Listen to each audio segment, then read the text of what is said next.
So for those who don't know me, which I suspect is not many, I'm Jeff Darcy, formerly of Red Hat, now of Facebook.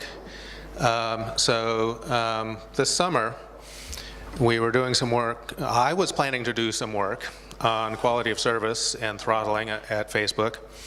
And along came Michael as an intern and pretty much did it all for me, which I thought was pretty darn cool. So as a result, he's the one who gets to give the presentation, because all I did was like write some stuff down, and he wrote code. Without further ado, let's turn it over to him. Can you hear me? Okay, cool.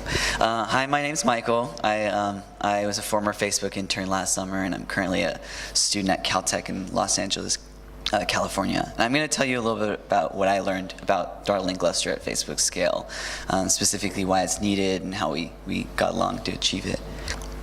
So at Facebook, Gluster volumes are quite large in capacity. So as a consequence, there are some volumes that only really utilize a fraction of their given capacity. Obviously, this is not ideal as Facebook scales up, because poor storage utilization translates to higher costs. More machines to maintain really doesn't make us look good if we're only using a fraction of our space. So one way to maximize the capacity utilization on a given volume is to coalesce these volumes together, take different disparate data sets and put them together. However, the volumes, and specifically the machines they run on, since they're clusters, are limited in other axes, such as network bandwidth, IOPS per second, and CPU. Therefore, right now, it's not really easy, and sometimes it can be quite unreliable for different types of workloads to be paired together in a volume. A regular workload being paired together with what we call a noisy neighbor, which is a client that might be performing high frequency or high bandwidth traffic. Cases in which clients with differing workloads share a volume might result in one or more of those clients being choked from FOPs, leading to poor performance, high latencies, and often angry people in the real world. So even though one of our goals is to maximize this space utilization, it's not really a good justification for making people angry. So my job this previous summer was to investigate and provide a solution to some of these issues that keep us from, reaching our goal of maximizing our spatial utilization, and they all kind of fall under the umbrella of QoS for Gluster at Facebook. So my primary goal was to explore solutions to ensure that a single volume's I/O is fairly distributed between tenants. This establishes a baseline, because most importantly, we just want to make sure that a single tenant doesn't come to a standstill in even the worst, nightmare traffic situations. But first, let me go over some of the terminology that we associate with this goal statement. So first of all, by fairness, we just mean that we want to have some type of scheduling policy, as opposed to kind of just letting file operations go through first come, first serve, as they do in GlusterFS today.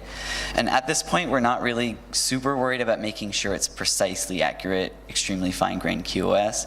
We really just want to make sure that scheduling between tenants is has fairness in mind, so in high-load competitions, our performance isn't affected particularly significantly across any share. So next, we consider tenants to be any number of actual clients and connections accessing a specific set of data. So this is important because a tenant isn't always a single connection. Instead, the concept of a tenant is tied to the data it's accessing. Because at Facebook, a tenant might be, a million cheap machines reading a shared set of data. Or it might be one really big, machine, that has a spike of, hundreds of gigabytes of traffic all at once through one connection. So treating these two customers the same is important, because making sure that the access patterns that they have are fair, no matter how they scale, whether by adding more machines or more, just making the machines bigger. Is treated fairly, no matter what. So additionally, we want to make sure that we can prioritize tenants based on workload. So even though I said that we're trying to be fair, sometimes there's some, traffic that we know doesn't really need to be, made one-to-one towards, other traffic, because there is some, concept of priority when we have differing workloads being paired together on the same volume. So One solution to this problem might be to just introduce maximum FOP rates, capping the total throughput so we know that one tenant doesn't just take over the whole stream. But we discovered, kind of the hard way that these numbers just don't really scale as volume sizes change, and an arbitrary set of numbers that are tied to a real value can often become a hassle as our sizes increase fleet-wide. So before we can actually do anything QoS related, we have to just make sure first that we can establish which file operation corresponds to which tenant so we can actually schedule it. So we choose to organize tenants in these top level namespaces, which are just directories that sit right underneath the Gluster volume root. Using single depth namespaces to group data is actually quite simple, but surprisingly effective since our tenants don't really share data, and it simplifies our directory structure. Tenants just have to mount their subdirectory under the root, and then to them they have a root all to themselves. They don't really have to worry about who else lives on the shared volume. So in a typical division of labor style, as Gluster is wont to do, we divided the namespace tagging code into a separate translator instead of embedding into another. This translator is actually called namespace and sits right below the server translator on the brick side and tags FOPs with namespace information, typically a hash that associates what tenant and operation was sent from. So one motivation for separating the namespace translator from others is that retrieving the path from a FOP can sometimes be an involved process, and keeping the code separate means it's just easier to maintain. Another motivation is that namespace information can be reused in multiple translators down the stack, so making sure that it's not tied too deeply into one means that we can extend what translators use as namespace information, pretty easily. So most importantly, though, we chose to locate this namespace translator on the brick side of the connection for a few reasons. First of all, it's agnostic to the connection method, whether it be NFS, Fuse, some C++ library.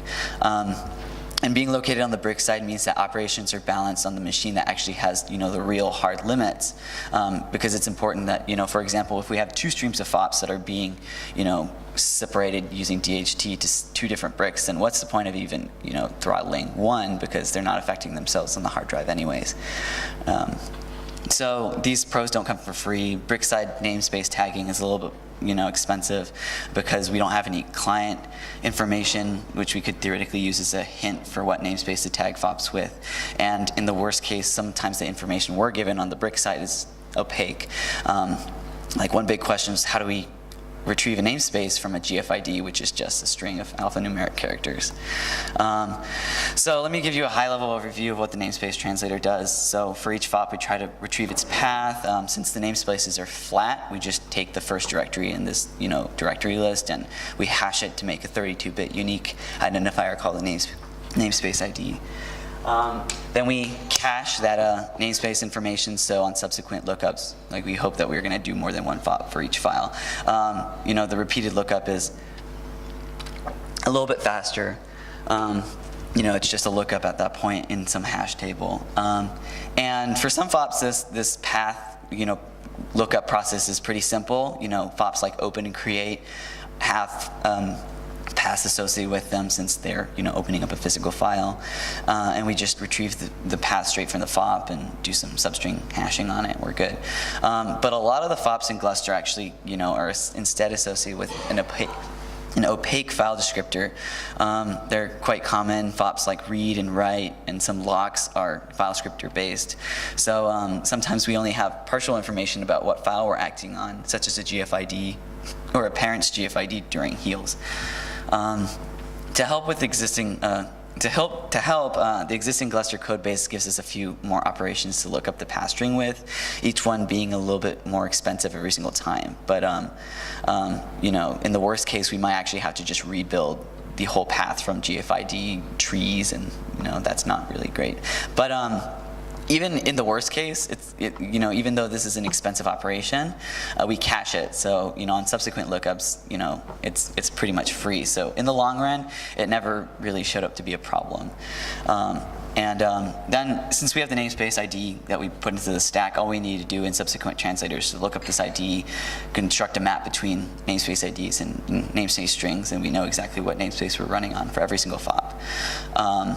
This means that we can actually write tools that utilize namespace information, or which are namespace aware on the brick side, such as scheduling or even quota or IO stats, pretty much for free once we've done the namespace tagging in the translator. So once we got the namespace tagging part of the work done, which was originally the goal for my internship, Jeff and I kind of took a stab at the IO threads translator, rewriting it to actually take advantage of this namespace information. So in the pre-namespaces iteration of the IO stats translator, FOPs are grouped into queues determined by client ID, representing a single connection to the brick. And these client queues are round robin, so we make sure that no single client is starved, because even in the worst case, we have this client information for free as well, so we want to make sure that no client is starved.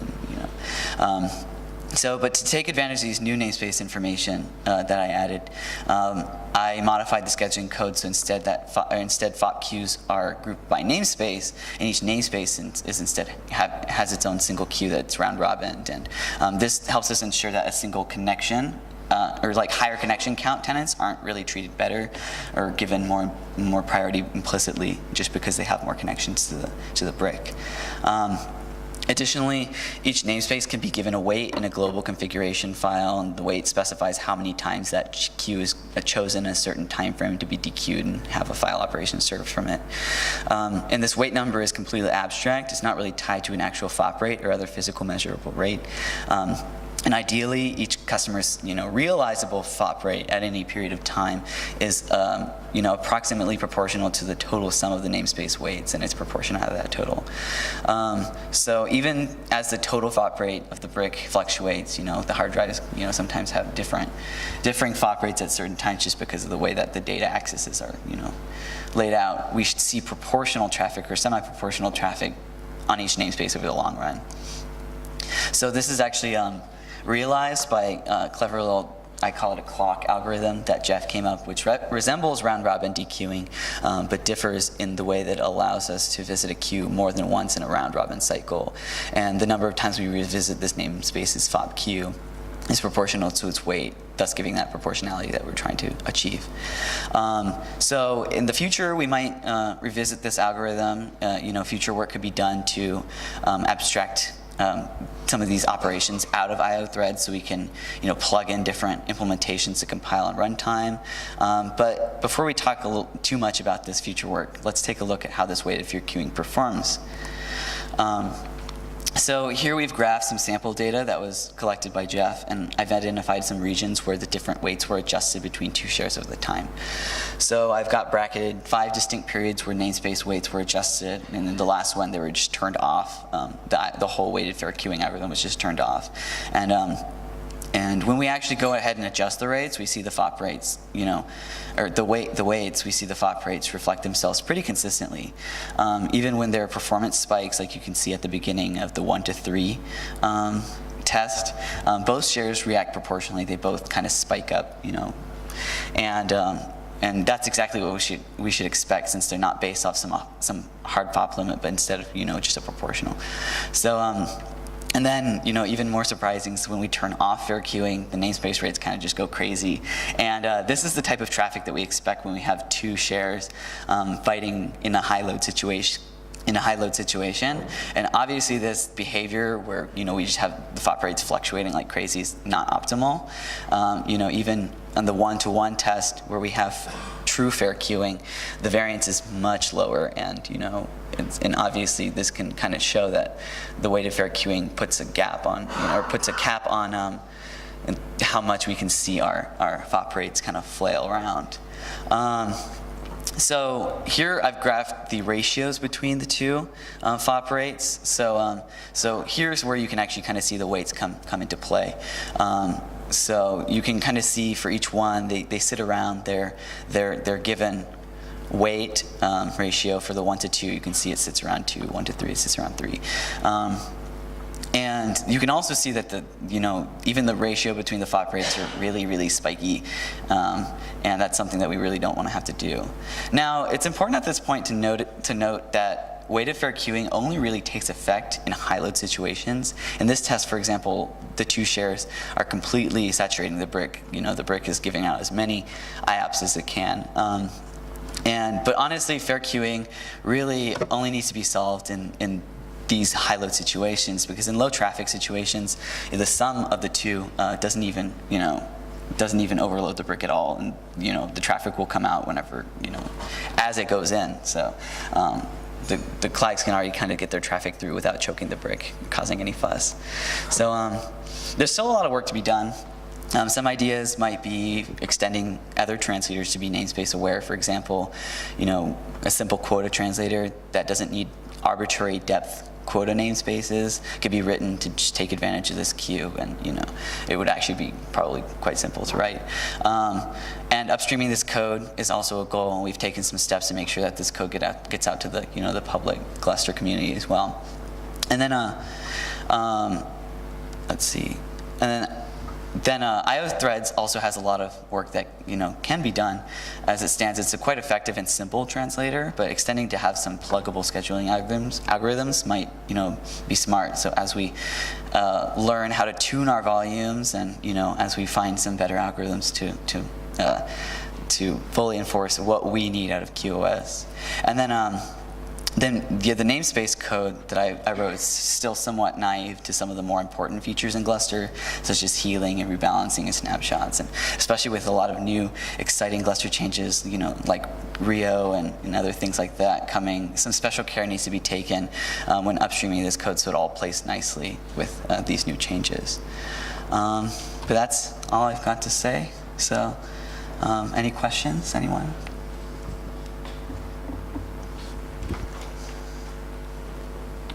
Who's the microphone giver?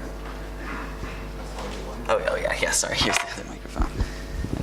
I think I'll let Jeff answer these questions, actually, because I don't know what to say. Well, also he has to give me something to do. Yeah. Can these FOPS ratios be set online, or do the volumes have to be taken offline? No, online. Online, Yeah. and changed as well? It can be set online, and it's like 1 second, 1 second frequency. We have a little thread that's kind of just watching the ratios file, and Right. they'll be adjusted.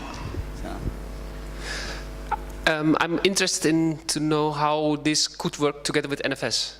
So if you do the ratios on bricks, you share an NFS server, right? So do you have a similar way of doing it in Gluster NFS?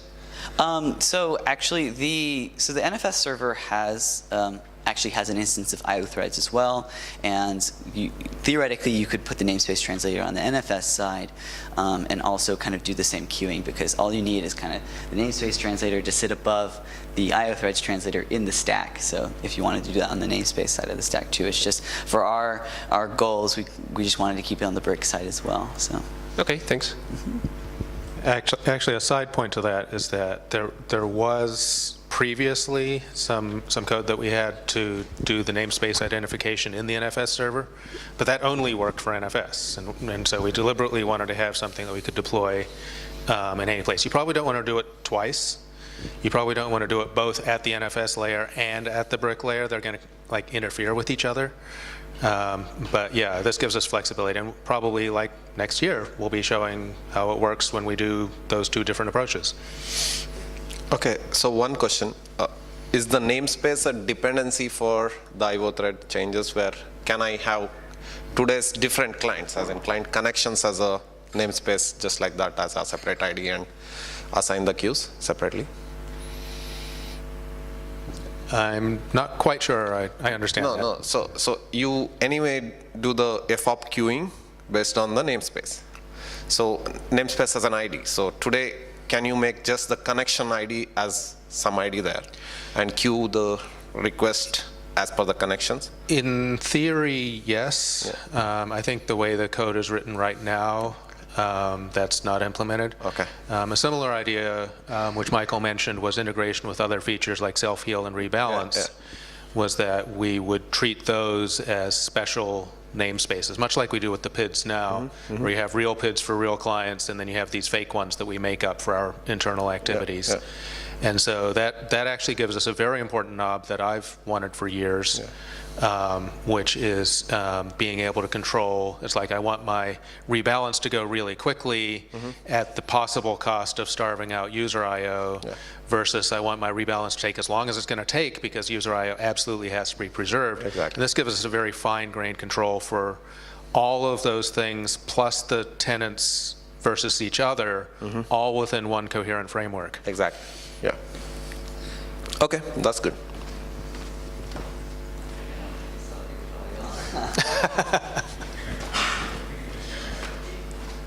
Yeah, you can repeat the question then. Tagging the form by entity as the NFS server and passing it on to the Rex so that all the throttling would be done at the Rex. The question is, have we thought about doing the tagging at the NFS layer? Yes, that's what we used to do. But we want something that will work regardless of what interface method we're using.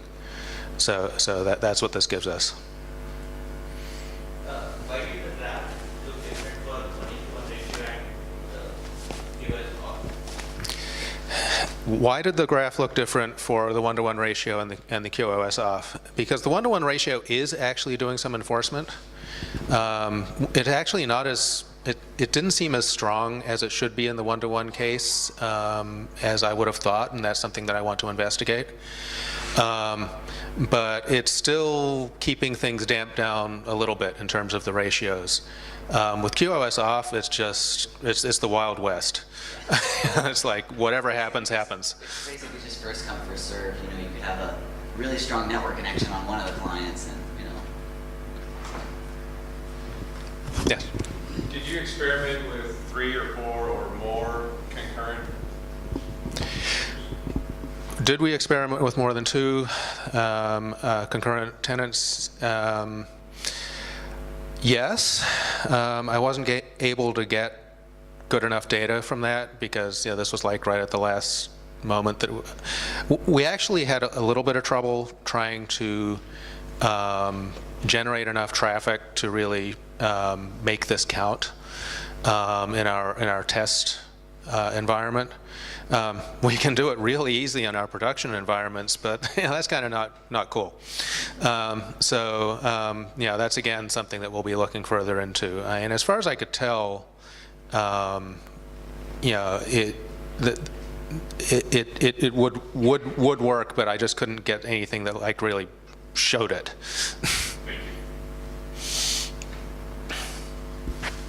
Yes, Praneeth?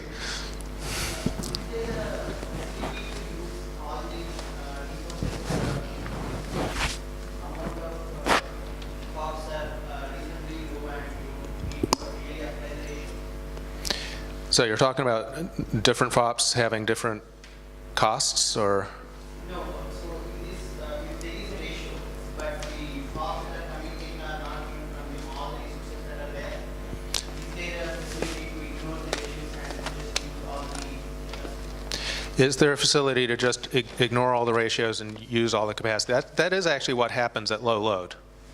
At low load, we have this clock where we're looking at which queues to look at next, and we're going to skip any that are empty. So at low load, we're basically we'll find whichever one actually has traffic, and they'll get all the slots. It's only at high load that we're sort of alternating between tenants.